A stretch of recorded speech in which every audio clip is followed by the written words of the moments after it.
Bonsoir à tous, bienvenue sur D8 pour cette nouvelle édition de Voyage au bout de la nuit. Aujourd'hui, je vais poursuivre la lecture du roman Le Capitaine Fracasse de Théophile Gautier, qui est paru en 1863. Et je vais reprendre la lecture au tout début du chapitre 4, Brigands pour les oiseaux. Et n'hésitez pas à réagir sur les réseaux sociaux avec le hashtag VBN. Merci beaucoup. Retournons maintenant à la petite fille que nous avons laissée endormie sur le banc d'un sommeil trop profond pour ne pas être simulée. Son attitude nous semble à bon droit suspecte, et la féroce convoitise avec laquelle ses yeux sauvages se fixaient sur le collier de perles d'Isabelle demande à ce qu'on surveille ses démarches. En effet, dès que la porte se fut refermée sur les comédiens, elle souleva lentement ses longues paupières brunes, promena un regard inquisiteur dans tous les coins de la chambre, et quand elle se fut bien assurée qu'il n'y avait plus personne, elle se laissa couler du rebord, de la banquette sur ses pieds, se dressa, rejeta ses cheveux en arrière par un mouvement qui lui était familier, et se dirigea vers la porte qu'elle ouvrit, sans faire plus de bruit qu'une ombre. Elle la referma, avec beaucoup de précaution, prenant garde que le loquet ne retombât trop brusquement, puis elle s'éloigna, à pas lents, jusqu'à l'angle d'une haie qu'elle tourna. Sûre alors d'être hors de vue du logis, elle prit sa course, sautant les fossés d'eau croupie, enjambant les sapins abattus et bondissant sur les bruyères comme une biche ayant une meute après elle. Les longues mèches de sa chevelure lui flagellaient les joues comme des serpents noirs, et parfois retombant du front, lui interceptaient la vue. Alors, sans ralentir la rapidité de son allure, elle les repoussait avec la paume de la main derrière son oreille et faisait un geste d'impatience mutine, mais ses pieds agiles semblaient n'avoir pas besoin d'être guidés par la vue, tant ils connaissaient le chemin. L'aspect du lieu, autant qu'on pouvait le démêler à la lueur livide d'une lune à moitié masquée et portant pour tourée de nez un nuage de velours noir, était particulièrement désolé et lugubre. Quelques sapins, que l'entaille dessinée à leur soutirer la résine rendait semblables à des spectres d'arbres assassinés, étalaient leurs plaies rougeâtres sur le bord d'un chemin sablonneux, dont la nuit ne parvenait pas à éteindre la blancheur. Au-delà, de chaque côté de la route, s'étendaient les bruyères d'un violet sombre, d'où flottaient des bancs de vapeur grisâtre, auxquels les rayons de l'astre nocturne donnaient un air de fantôme en procession. Bien fait pour porter la terreur en des âmes superstitieuses, ou peu habituées aux phénomènes de la nature dans ses solitudes. L'enfant, accoutumé sans doute à ces fantasmagories du désert, n'y faisait aucune attention et continuait sa course. Elle arriva enfin à une espèce de monticule couronné de 20 ou 30 sapins, qui formait là une espèce de bois, avec une agilité singulière, et qui ne trahissait aucune fatigue. Elle franchit l'escarpement assez roide, et gagna le sommet du tertre. Debout sur l'élévation, elle promena quelque temps autour d'elle ses yeux pour qui l'ombre ne semblait pas avoir de voile, et n'apercevant que l'immensité solitaire, elle mit 2 de ses doigts dans sa bouche et poussa à 3 reprises un de ces sifflements que le voyageur, traversant les bois la nuit, n'entend jamais sans une angoisse secrète, bien qu'il les suppose produits par des chats huants, craintifs ou toute autre bestiole inoffensive. Une pause séparait chacun des cris. Que sans cela, l'on eût pu confondre que les ululations des orfraies, des bondrées et des chouettes, tant l'imitation était parfaite. Bientôt un monceau de feuilles parut s'agiter, fit le gros dos, se secoua comme une bête endormie qu'on réveille, et une forme humaine se dressa lentement devant la petite. « C'est toi, Chiquita ?» dit l'homme. « Quelle nouvelle ?» je ne t'attendais plus, et faisais un somme. L'homme qu'avait réveillé l'appel de Chiquita était un gaillard de 25 ou 30 ans, de taille moyenne, maigre, nerveux, et paraissant propre à toutes les mauvaises besognes. Il pouvait être braconnier, contrebandier, faussonnier, voleur ou coupe-jarret. Honnête industrie qu'il pratiquait les unes après les autres, ou tout à la fois, selon l'occurrence. Un rayon de lune tombant sur lui d'entre les nuages, comme le jet de lumière d'une lanterne sourde, le détachait en clair du fond sombre des sapins, et eût permis, s'il se fût trouvé là quelques spectateurs, d'examiner sa physionomie et son costume d'une truculence caractéristique. Sa face basanée et cuivrée comme celle d'un sauvage caraïbe faisait briller, par le contraste, ses yeux d'oiseau, de proie, et ses dents d'une extrême blancheur, dont les canines très pointues ressemblaient à des crocs de jeunes loups. Un mouchoir ceignait son front, comme le bandeau d'une blessure, et comprimait les touffes d'une chevelure drue, bouclée et rebelle. Hérissée en huppe au sommet de la tête, un gilet de velours bleu décoloré par un long usage et agrémenté de boutons, fait de piécettes soudées par une tige de métal, enveloppait son buste. Des grecs de toile flottaient sur ses cuisses, et des alpargatas faisaient s'entrecroiser leurs bandelettes autour de ses jambes, aussi fermes et sèches que des jambes de cerf. Ce costume était complété par une large ceinture de laine, rouge, montant des hanches aux aisselles et entourant plusieurs fois le corps. Au milieu de l'estomac, une bosse indiquait le garde-manger et le trésor du malandrin. Et s'il se fût retourné, on eût pu voir dans son dos, dépassant les deux bords de la ceinture, une immense navaja de Valence. Une de ces navajas allongée en poisson, dont la lame se fixe en tournant un cercle de cuivre et porte sur son acier autant de stries rouges que le brave dont elle est l'arme a commis des meurtres. Nous ne savons combien le navaja d'Agostin comptait de cannelures écarlates, mais à la mine du drôle, il était permis sans manquer à la charité de les supposer nombreuses. Tel était le personnage avec qui Chiquita entretenait des relations mystérieuses. Eh bien, Chiquita, dit Agostin, en passant avec un geste amical sa rude main sur la tête de l'enfant, qu'as-tu remarqué à l'auberge du maître Chiriguiri ? Il est venu, répondit la petite. Un chariot plein de voyageurs. On a porté 5 grands coffres sous le hangar, qui semblaient assez lourds, car il fallait 2 hommes pour chacun. Fit Agostin. Quelquefois, les voyageurs mettent des cailloux dans leurs bagages pour se créer de la considération auprès des hôteliers. Cela s'est vu ?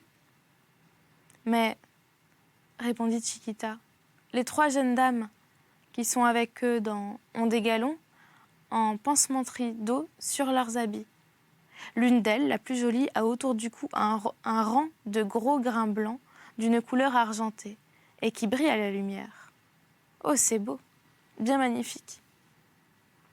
Des perles. Bon, cela dit entre ses dents le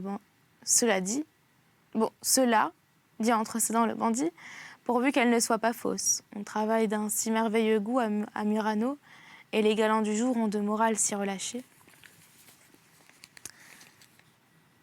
Mon bon Agostin, poursuivit Chiquita d'un ton de voix câlin, si tu coupes le cou à la belle dame, tu me donneras le collier. Cela tirait bien, en effet, et congruerait merveilleusement à la tignasse ébouriffée, à ta chemise en toile à torchons et à ta jupe jaune serin. J'ai fait si souvent le guet pour toi. J'ai tant couru afin de t'avertir quand le brouillard s'élevait de terre et que la rosée mouillait mes pauvres pieds nus. T'as-je jamais fait attendre ta nourriture dans tes cachettes, même lorsque la fièvre me faisait claquer du bec, comme une cigogne au fond d'un marécage, et que je pouvais à peine me traîner à travers les halliers et les broussailles. Oui, répondit le brigand, tu es brave et fidèle, mais nous ne le tenons pas encore, ce collier. Combien as-tu compté d'hommes ? Oh, beaucoup. Un gros et fort, avec une large barbe au milieu du visage. Un vieux, 2 maigres. Un qui a l'air d'un renard et un autre qui semble un gentilhomme, bien qu'il ait des habits mal en point. 6 hommes, fit Agostin, devenu rêveur en supputant sur ses doigts. Hélas, ce nombre ne m'eût pas effrayé autrefois, mais je reste seul de ma bande. Ont-ils des armes, Chiquita ? Le gentilhomme a son épée, et le grand maigre sa rapière. Pas de pistolet ni d'arquebuse. Je n'en ai pas vu, reprit Chiquita, à moins qu'il ne les ait laissés dans le chariot. Mais Chiriguiri ou la mionnette m'auraient fait signe. Allons, risquons le coup, et dressons l'embuscade, dit Agostin, en prenant sa résolution. 5 coffres, des broderies d'or, un collier de perles. J'ai travaillé pour moins. Le brigand et la petite entrèrent dans le bois de sapin. Et parvenus à l'endroit le plus secret, ils se mirent activement à déranger des pierres et débrasser de broussailles, jusqu'à ce qu'ils eussent mis à nu 5 ou 6 planches, saupoudrées de terre. Agostin souleva les planches, les jeta de côté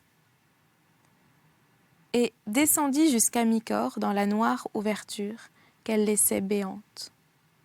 Était-ce l'entrée d'un souterrain ou d'une caverne, retraite ordinaire du brigand?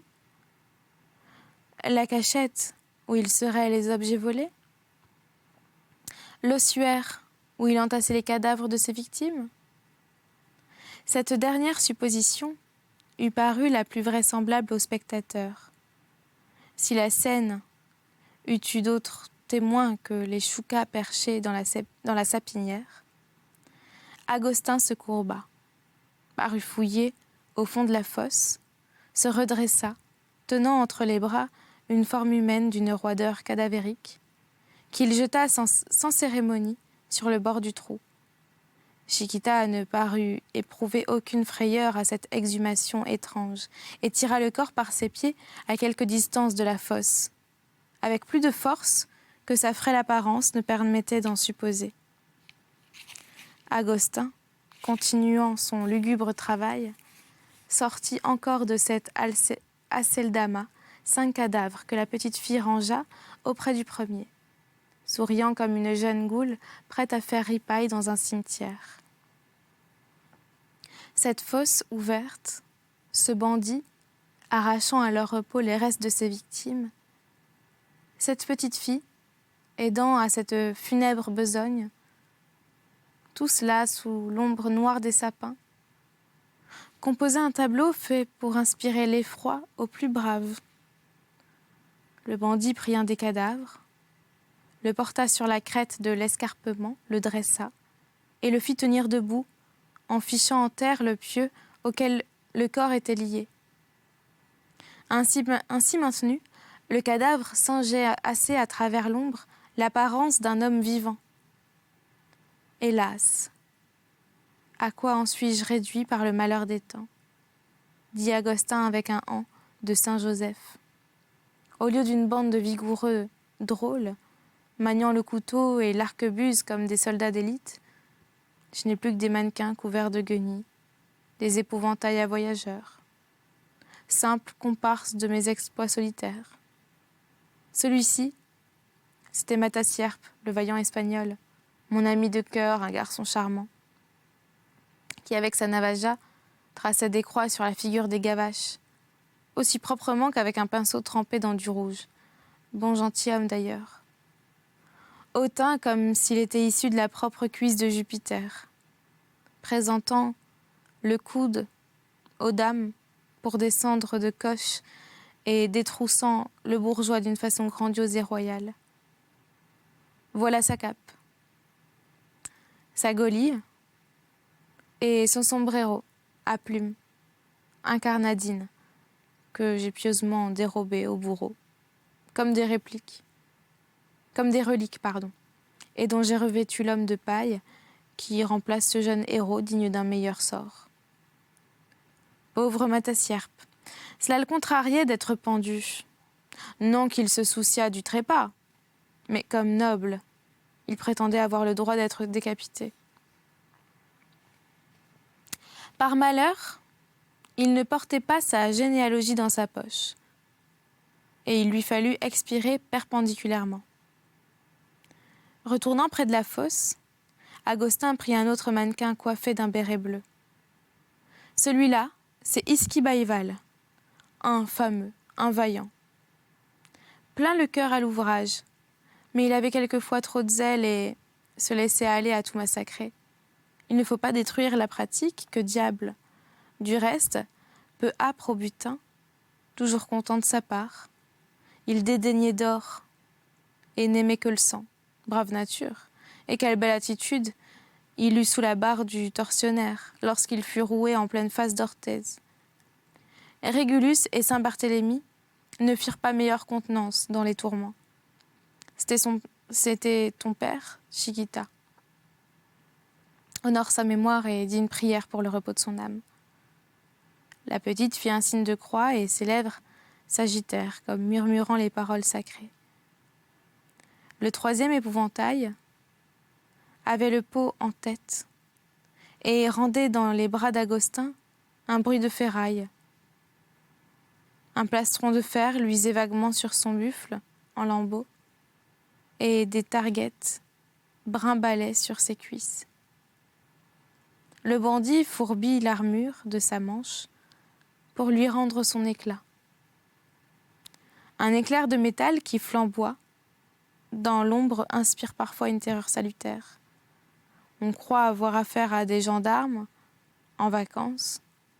Un vieux routier, celui-là, travaillant sur le grand chemin comme sur le champ de bataille, avec sang-froid, méthode et discipline. Une pistolade en pleine figure me le ravit. Quelle irréparable perte. Mais je vengerai bien sa mort. Le quatrième fantôme, drapé d'un manteau de dents de scie, fut comme les autres, honoré d'une oraison funèbre. Il avait rendu l'âme à la question, ne voulant pas convenir, par modestie, de ses hauts faits. Et en refusant avec une constance héroïque de livrer les noms de ses camarades à la justice trop curieuse. Le cinquième, représentant Florizel de Bordeaux, n'obtint pas de myriologie d'Agostin, mais un simple regret mêlé d'espérance. Florizel, la main la plus légère de la province pour tirer sur les ponts de soie ou la laine, ne se balançait pas comme les autres, moins heureux, aux chaînes du gibet. Lavait de la pluie et piquait des corbeaux. Il voyageait aux frais de l'État, sur les galères du roi, dans les mers Océane et Méditerranée. Ce n'était qu'un filou parmi les brigands, un renard dans une bande de loups. Mais il avait des dispositions et perfectionné à l'école de la Chiourme. Il pouvait devenir un sujet important. On n'est pas parfait du premier coup. Agostin attendait impatiemment que cet aimable personnage s'échappât du bagne et lui revint. Gros et court, vêtu d'une souquenie, cerclé par une large ceinture de cuir, coiffé d'un chapeau à large bord, le sixième mannequin fut planté un peu en avant des autres, comme un chef d'escouade. « Tu mérites cette place d'honneur, fit Agostin, en s'adressant à l'épouvantail. Patriarche du grand chemin, Nestor de la Tyre, Ulysse de la Pince et Ducrot, ô grand Lavidalote, mon guide et mon maître, toi, qui me reçus parmi les chevaliers de la Belle Étoile, et qui, de mauvais écolier que j'étais, me fis bandit émérite. Tu m'appris à parler le narquois, à me déguiser de 20 manières diverses, comme feu Protéus, quand il était pressé des gens, à ficher le couteau dans le nœud d'une planche, à 30 pas de distance, à moucher une chandelle d'un coup de pistolet, à passer comme la bise à travers les serrures, à me promener invisible par les logis. De même que si juste en une main de gloire, en ma possession, à trouver les cachettes les plus absonses, et cela sans baguette de coudrier. Que de bonnes doctrines j'ai reçues de toi, grand homme. Et comme tu me fis voir, par raison éloquemment déduite, que le travail était fait pour les sots. Pourquoi faut-il que la torture, marâtre, t'ait réduit à mourir de faim dans cette caverne, dont les issues étaient gardées et où les sergents n'osaient pénétrer? Car nul ne se soucie, pour brave qu'il soit, d'affronter le lion en son antre même. Mourant, il peut encore abattre 5 ou 6 compagnons, de sa griffe ou de sa dent. Allons, toi, à qui indigne j'ai succédé, commande sagement cette petite troupe chimérique et falote, ces mannequins spectres, des braves que nous avons perdus, et qui, bien que défunts, rempliront encore, comme le Cid mort, leur office de vaillants. Vos ombres, glorieux bandits, suffiront à détrousser ces bellitres. Sa besogne terminée, le bandit alla se planter sur la route pour juger de l'effet de la mascarade. Des brigands de paille avaient l'air suffisamment horrifique et féroce, et l'œil de la peur pouvait s'y tromper dans l'ombre de la nuit ou le crépuscule du matin, à cette heure louche où les vieux saules, avec leurs tronçons de branches, prennent au rebord des fossés, la physionomie d'homme vous montrant le poing ou brandissant des coutelas. « Agostin, dit Chiquita, tu as oublié d'armer tes mannequins. »« C'est vrai, répondit le brigand. À quoi donc pensais-je? Les plus beaux génies ont leur distraction, mais cela peut se réparer. » Et il mit au bout de ses bras inertes de vieux fûts d'arquebuse, des épées rouillées, ou même de simples bâtons, couchés en joue. Avec cet arsenal, la troupe avait au bord des talus un aspect suffisamment formidable. Comme la traite est longue du village à la dînée, ils partiront sans doute à 3 heures du matin. Et quand ils passeront devant l'embuscade, l'aube commencera à poindre. Instant favorable, car il ne faut à nos hommes ni trop de lumière, ni trop d'ombre. Le jour les trahirait, la nuit les cacherait. En attendant, faisons un somme. Le grincement des roues non graissées du chariot, ce bruit qui met en fuite les loups épouvantés, s'entend de loin et nous réveillera. Nous autres, qui ne dormons jamais que d'un œil comme les chats, nous serons bien vite sur pied. Cela dit, Agostin s'étendit sur quelques jonchées de bruyère. Chiquita s'allongea près de lui pour profiter de la capa de Muestra. Valenciennes, qu'il s'était jeté dessus comme couverte, et procurait un peu de chaleur à ses pauvres petits membres tremblants de fièvre. Bientôt la tiédeur l'envahit, ses dents cessèrent de claquer, et elle partit pour le pays des songes. Nous devons avouer que dans ses rêves enfantins, ne voletaient pas de beaux chérubins roses cravatés d'ailes blanches, ne bêlaient pas des moutons savonnés et ornés de faveurs, ne s'élevaient pas des palais de caramel à colonnes d'angélique. Non. Chiquita voyait la tête coupée d'Isabelle, qui tenait entre ses dents le collier de perles et, sautant par bonds désordonnés et brusques, cherchait à le dérober aux mains tendues de l'enfant.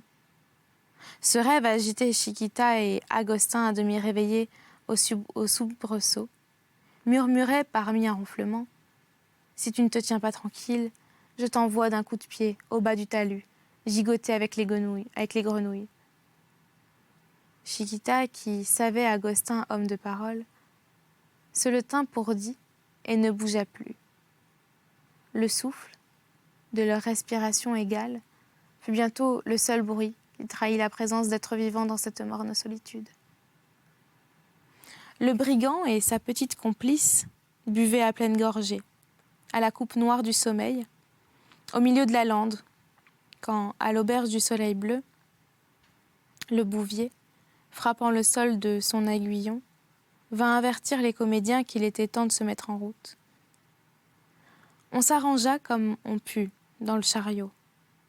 Sur les malles qui formaient des angles désordonnés, Et le tyran se compara au sieur Polyphème, couché sur une crête de montagne, ce qui ne l'empêcha pas de ronfler bientôt comme un chantre. Les femmes s'étaient blotties au fond, sous la banne, où les toiles, ployées des décors, représentaient une espèce de matelas, comparativement moelleux. Malgré le grincement affreux des roues, qui sanglotaient, miaulaient, roquaient, râlaient, tout le monde s'endormit d'un sommeil pénible, entremêlé de rêves incohérents et bizarres, où les bruits du chariot se transformaient en ululations de bêtes féroces ou en cris d'enfants égorgés. Sigognac, l'esprit agité par la nouveauté de l'aventure et le tumulte de cette vie bohémienne, si différente du silence claustral de son château, marchait à côté du char. Il songeait aux grâces adorables d'Isabelle, dont la beauté et la modestie semblaient plutôt d'une demoiselle, née que d'une comédienne errante. Et il s'inquiétait de savoir comment il s'y prendrait pour s'en faire aimer, ne se doutant pas que la chose était déjà faite et que la douce créature, touchée au plus tendre de l'âme, n'attendait pour lui donner son cœur autre chose, sinon qu'il le lui demandât. Le timide baron arrangeait dans sa tête une foule d'incidents terribles ou romanesques, de dévouement comme on en voit dans les livres de chevalerie, pour amener ce formidable aveu dont la pensée seule lui serrait la gorge.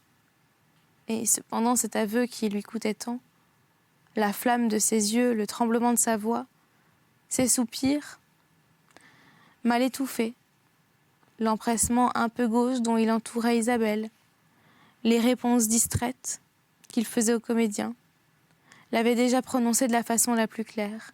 La jeune femme, quoiqu'il ne lui eût pas dit un mot d'amour, ne s'y était pas trompée.